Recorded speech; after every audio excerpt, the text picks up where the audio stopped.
प्रिय विद्यार्थियों, आज हम दो चरों वाले रैखिक समीकरण युग्म पर चर्चा करेंगे। सीता के गांव में एक बार मेला लगा। मेले में वह हुपला और चरखे की सवारी करना चाहती थी। हुपला अर्थात वह खेल जिसमें किसी वस्तु पर रिंग को फेंकने पर वह पूर्ण रूप से घेर ले। सीता जितनी बार हुपला खेल खेली, उसकी आधी बार चरखे की सवारी की।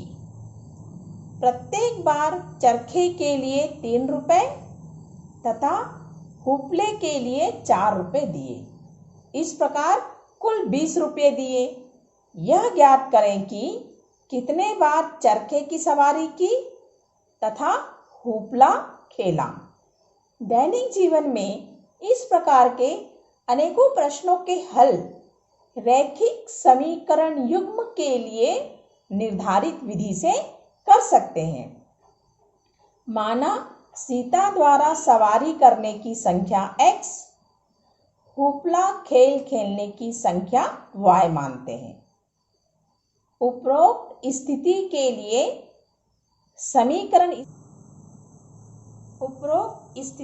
लिए समीकरण y is equal to 1/2x, यह पहला समीकरण मान लें। 3x plus 4y is equal to 20, ये दूसरा समीकरण हुआ। इस समीकरण के हल की कई विधियां हैं। अब हम देखेंगे रैखिक समीकरण युग्म के हल की शर्तें कौन कौन सी हैं। उपरोक्त दो चरों में एक रैखिक समीकरण युग्म द्वारा निरूपित रेखाओं के हल के लिए शर्तें निम्नानुसार हैं। पहला, रेखाएं एक बिंदु पर प्रतिच्छेद करती हैं या समीकरण युग्म का एक अद्वितीय हल है या समीकरण युग्म अविरोधी है। समीकरण युग्म हम लेते हैं a1x plus b1y plus c1 is equal to 0। दूसरा समीकरण a2x plus b2y plus c2 is equal to 0। इस समीकरण की शर्त a1/a2 is not equal to b1/b2। इस समीकरण युग्म द्वारा निरूपित रेखाएं AB और CD इस प्रकार से एक बिंदु पर प्रतिच्छेद करेंगी। दूसरी शर्त, रेखाएं समांतर हो सकती हैं या समीकरण का कोई हल नहीं है या असंगत समीकरण युग्म है। इसकी शर्त is equal to b1/b2 is not equal to c1/c2। इस समीकरण द्वारा निरूपित दो रेखाएं AB और CD परस्पर समांतर होंगी। ये एक दूसरे को प्रतिच्छेद नहीं कर रही हैं, इसलिए इस समीकरण युग्म का कोई हल नहीं होगा। तीसरी शर्त, रेखाएं समपाती हो सकती हैं या समीकरण का कोई हल अपरिमित रूप से अनेक होगा या संगत समीकरण युग्म होगा। इसके लिए शर्त है a1/a2 is equal to b1/b2 is equal to c1/c2। इस समीकरण युग्म से निरूपित रेखाएं AB और CD एक दूसरे के ऊपर समपाती होंगे। समपाती होने से इसके अनंत हल होंगे।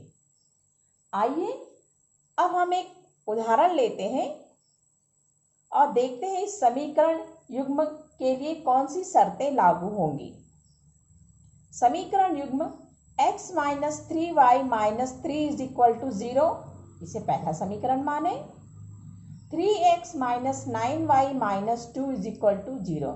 यह दूसरा समीकरण। पहले समीकरण की तुलना a1x plus b1y plus c1 is equal to 0 से करने पर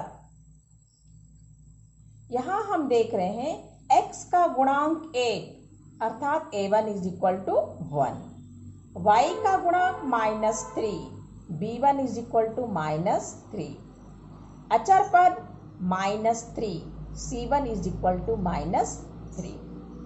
दूसरा समीकरण, इसकी तुलना a2x plus b2y plus c2 is equal to 0 से करने पर दूसरे समीकरण में x का गुणांक 3 अर्थात a2 is equal to 3, y का गुणांक -9, b2 इज इक्वल टू -9, अचर पद -2, c2 का मान -2।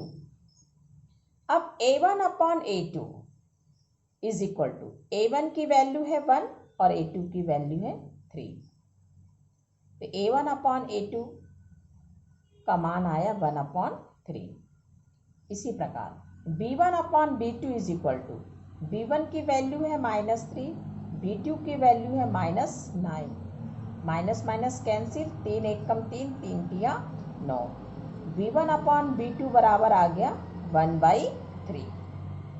c1 upon c2 is equal to c1 की वैल्यू है -3, c2 की वैल्यू है -2, minus minus cancel, c1 upon c2 is equal to हुआ 3/2। तो इन मानों को ध्यान से देखने पर हमें पता चलता है कि a1 upon a2 is equal to b1 upon b2 is not equal to c1 upon c2। तो इस समीकरण निकाय का कोई हल नहीं है, या समीकरण से निरूपित रेखाएं परस्पर समांतर है या असंगत समीकरण युग्म है। इस प्रकार बच्चों आप लोगों ने देखा कि समीकरण युग्म की तीन शर्तें इस प्रकार से हैं और इससे संबंधित हमने एक उदाहरण लिया और इसमें हमने देखा कि इस समीकरण निकाय का कोई हल नहीं है।